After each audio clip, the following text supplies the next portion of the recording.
Now that you're familiar with the main features of the timeline, let's briefly take a look at the program panel. First, you need to know that anything you do in the timeline panel will be reflected in the program panel. To play the video, I click the play button, and if I click it again, the video pauses. I can move the playhead either in the timeline or directly in the program panel. There's no difference between the two. In some situations, we need to see more details, so we have to zoom in on the image. To do this, first click on the program panel so the blue outline appears around it. Then press the tilde symbol key to maximize the panel and view the image at a larger size. Now we can click the play button and watch the video with more detail. I press the tilde key again to return to the normal view.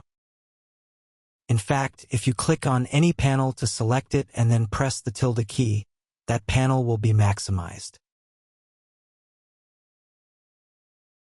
You can also view the image in full screen using this option. And to exit full screen, simply press the escape key.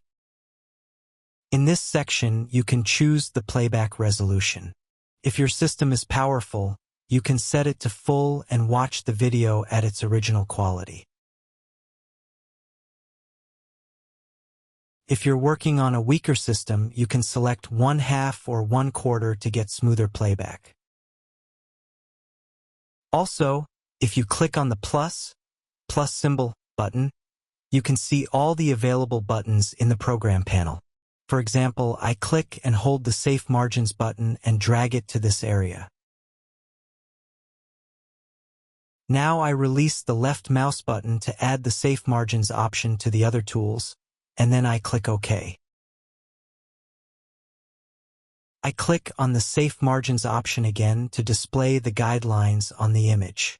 These are guidelines that show you the safe areas where text and important visual elements should be placed, so they are fully visible on all displays, especially on TVs, and don't get cut off. I click it again to disable it. You can also use the Step Forward button to move 1 frame forward. Each click moves you ahead by 1 frame, and with the Step Back button, you can go back 1 frame at a time.